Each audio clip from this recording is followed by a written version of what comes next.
Be ready. 5 seconds. Start. People in rural areas find that there are no health facilities available to them and their children may die due to lack of it. In order to have security both in terms of child survival and old age support, they go for at least 3 or 4 children. The better off in the society, however, can take greater care of their children because of being sure of getting all the medical care that science and technology can provide them in today's world. In the name healthcare being the responsibility of the society or the state, we are actually leaving poor rural folks to their own fate. We should not forget that we have given them freedom to live as they like. It is a nation where we have given right to every individual, whether literate or illiterate, poor or rich, that he will not only decide about himself, but he will also decide the course of history for all of us. If more than 50% of population is below poverty line, if more than 50% people are illiterate in this country, what is going to happen? What will be the psychological impact of this section of the society on others and the leadership? The other related question for human capital buildup is the nature and quality of the educational system. We need to question ourselves as to how far we have been able to improve and reform the educational system which was handed over to us by the British. In spite of a large number of studies, reports of committees and high power commissions and their recommendations, the educational system in the country is essence continues to be the same as it was during the colonial phase of Indian history.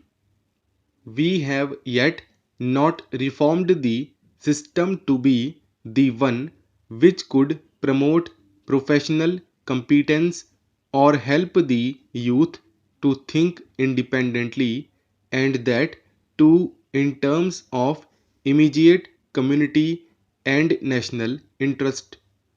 The educational system needs to be thought of in a different manner than what has been the case so far.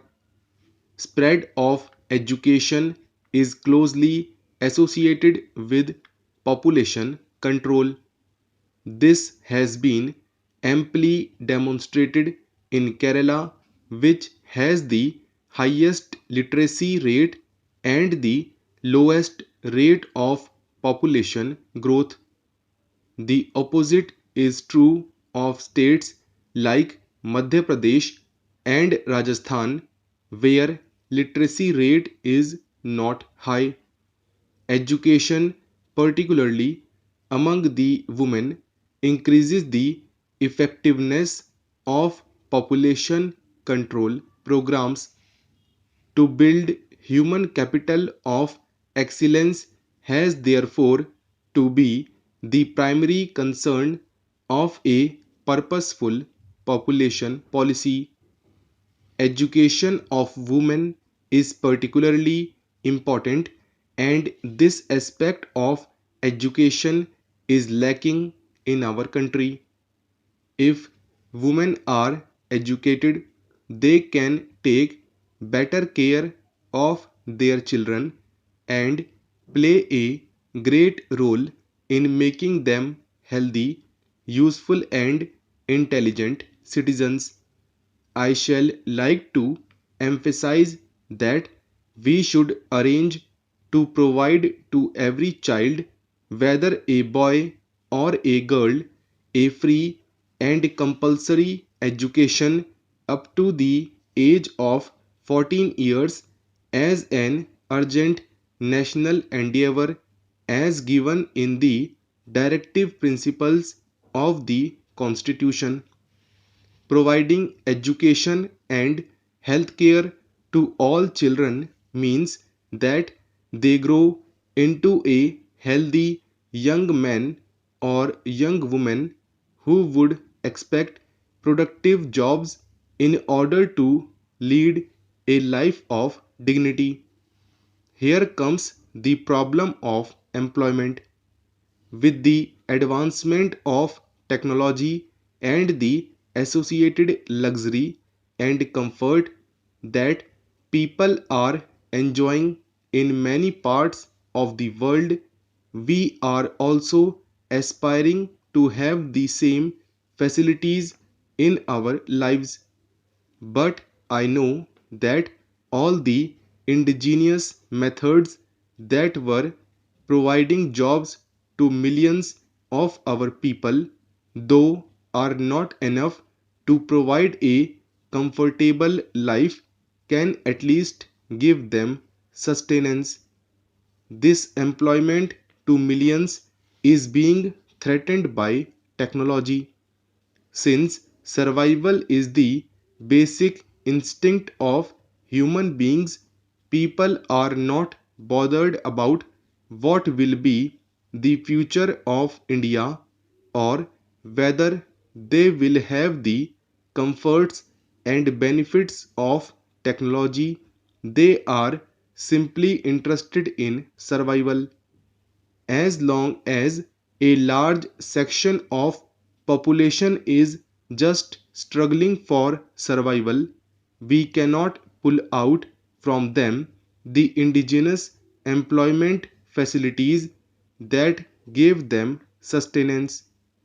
Unless we think afresh about education, employment, and health services in the changing climate, I don't think we shall be able to make a great impact on population front.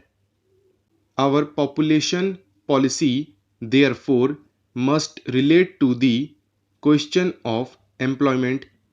How best to exploit the human capital remains a critical question.